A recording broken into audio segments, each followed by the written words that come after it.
What is going on, TechVibe family? Today, we are diving into the most anticipated piece of glass and silicon in the Nikon world. After years of silence, whispers, and those agonizing delays, the king of high resolution is finally stepping out of the shadows. I'm talking about the Nikon Z7 III. If you've been holding onto your D850 or feeling like your Z7 II is starting to show its age against the latest from Sony and Canon, you need to stay tuned until the very end of this video. We have uncovered details about a new sensor architecture that doesn't just bump the megapixels, it fundamentally changes how Nikon captures light. We're breaking down the specs, the red cinema influence, and a price leak that is going to make you rethink your entire 2026 gear budget.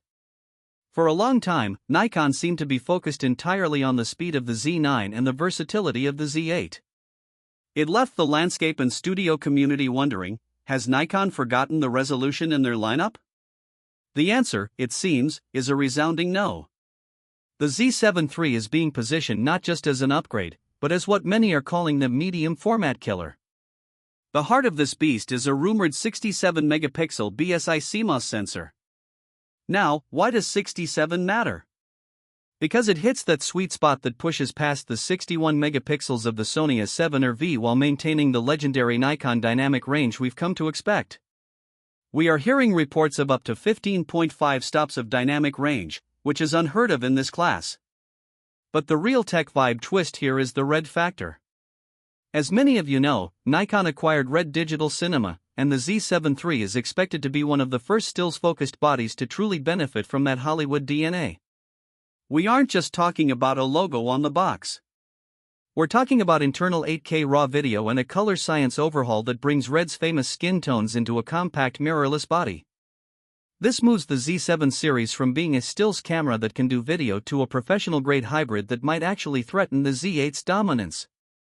Now, let's talk about the speed. Usually, high resolution means a slow camera, right? Not in 2026. Thanks to the new EXPEED processing engine, which is reportedly twice as fast as the tech found in the Z9, the Z7 III is expected to handle massive 67-megapixel files with surgical precision. We are looking at blackout-free shooting and an AI-driven autofocus system that has been trained on millions of new data points. It doesn't just find eyes, it predicts movement in a way that makes the old Z7 II feel like a vintage film camera. Whether you're shooting a bride in a backlit cathedral or a mountain biker in a dark forest, this AF system is designed to never let go. One of the biggest complaints with the previous generation was the screen and the EVF. Well, Nikon has been listening. The Z7 III is rumored to feature a 4-axis tilting touchscreen, similar to what we loved on the Z8, but with a higher resolution panel. And the EVF? Expect a 5.76 million ultra-bright viewfinder with zero lag. It's designed to be so clear that you'll forget you're looking at a screen. For those of you who spend hours in the field, the ergonomics have been refined too.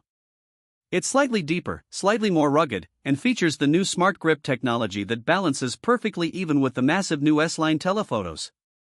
Speaking of lenses, Nikon just announced the Nikon Z70 to 200mm f/2.8 VRS2. This lens is 26% lighter and uses the new silky Swift VCM motors. When you pair this lens with the Z7 III, you're looking at an autofocus speed that is 3.5 times faster than anything we saw 2 years ago. This is the ecosystem Nikon has been building toward. They want to give you the highest resolution possible without the weight and sluggishness that used to come with it. But here is where it gets interesting, and where you need to pay attention. There is a massive debate right now about whether the Z7 III will cannibalize the Z8. If the Z7 III has 67 megapixels, better IBIS, rumored at 8 stops, and red color science, why would anyone buy the Z8? The secret lies in the sensor type. While the Z8 uses a stacked sensor for ultimate electronic shutter speed, the Z7 III remains a BSI, backside illuminated, sensor. This means it's optimized for pure image quality and low light performance rather than 120 frames per second bursts. It's a camera for the craftsman, the artist, and the perfectionist.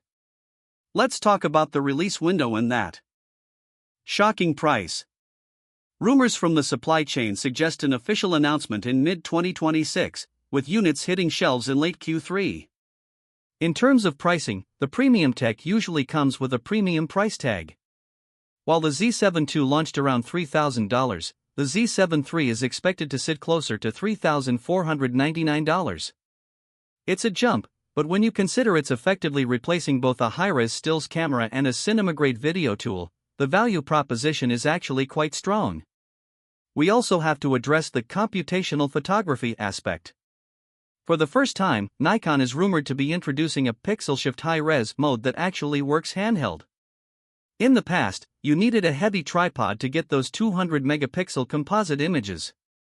But with the 8-stop IBIS in the Z7 III, the camera can supposedly compensate for microshakes, allowing you to capture medium format levels of detail while standing on a cliffside or in a busy city square.